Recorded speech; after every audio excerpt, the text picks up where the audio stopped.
Okay, let's get this video started. So, I know some of y'all probably freaking out like, girl, what did you do with your life?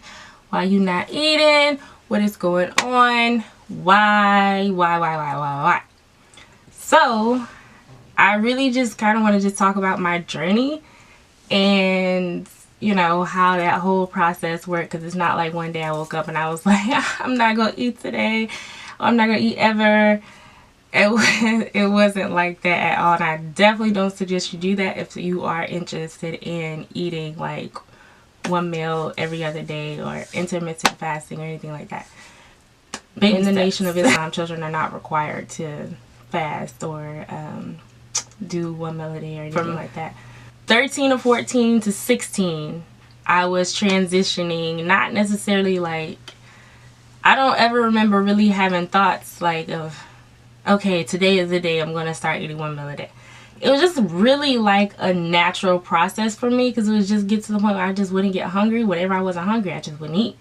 Like, it doesn't make sense. To me, it don't make sense. If you're not hungry, you just don't eat. Like what we're taught in the Nation of Islam is to eat one meal a day with nothing in between other than water or coffee.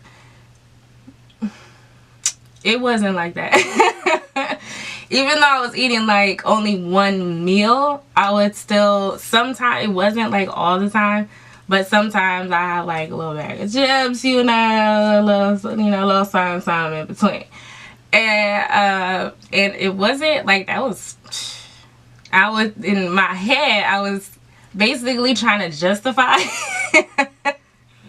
I was trying to justify getting a little snack in between by, you know, thinking like, but it's not a meal though. You know how we do. We want to, when we really want to do something, but we don't want to feel bad about doing it, we try to just make up a reason in our head to justify, you know, why we should do it. And so that's what I had did. And so I would eat like small snacks. I was annoyed with myself. I really was, because I was like, so you really gonna sit here and eat this animal cracker? Like, you ain't got the discipline to control yourself? Like, I was really, for me, I don't know about anybody else, but for me, I really be having to like to talk to myself like that. Like, what you doing? What you doing? That animal cracker was not waiting for you at the door. You don't need to go answer the door. Shut the door. Don't even open it. Don't even look in a peephole. Like, you have to have those conversations. I really got to the point where I was just like disgusted with myself. Like, who are you? Like, who are you? Like, why are you eating this? Why are you eating these snacks? You know you don't have to eat these snacks. You're not really hungry. You just want it, because I love animal crackers. So it wouldn't even be that I was like hungry and that I needed to eat something. That's another thing. It wasn't even that I was hungry, that I needed to eat something. It was just 4 o'clock, and it justified in my head like, ooh, if I wanted to eat something, I could. And I really kind of want these animal crackers, so I'm gonna go ahead and eat something.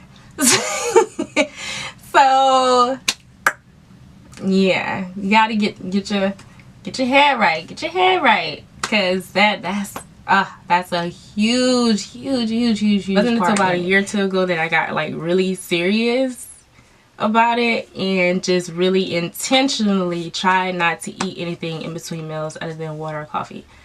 And I don't know, I just wanted to do it, and so I did it. Like, we have the ability to do that. Like, desire feeds the will.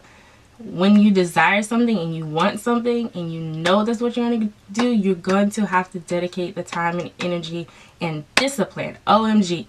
That's the biggest thing. Like, if you don't have the discipline to do what you need to do, you're basically just not going to get it done, because you're not going to put forth the effort needed to complete your goal of whatever it is that you want to do. Not even diets, business ideas, whatever. It is just not going to happen. So you really have to desire it, and that's really what, it's a mental, you gotta be aware of what I also noticed I was getting sick. Like, more often than usual. Usually I only get sick like maybe once a year, but this past year I was getting sick like all the time. Granted, I do work with toddlers. Yeah, they have every sickness or disease in the world. But at the same time, like, I still shouldn't be getting sick like that. Like, why does this keep happening? So then I looked back. I had to look back and observe and look at what I was doing. Was there anything that I could do to fix my current situation? Because I didn't want to be sick anymore, you know. So I look in that process. I found out that I was thinking I'm gonna be hungry later. What sense is that? If you're not hungry, don't eat. Like, that's what I was saying to myself. I'm not talking to y'all. I was just thinking that to myself, like, what the freak are you doing? Why are you eating when you're not hungry? Like, what? So again, if you have read shameless plug, if you have not read How to Eat to Live, you really need to get this book. But if you have, you know that he also talks about the importance of not eating if you're not hungry. Like, it makes sense. Like, why would you eat if you're not hungry? So I was like, you know what? Let me try eating one meal every other day.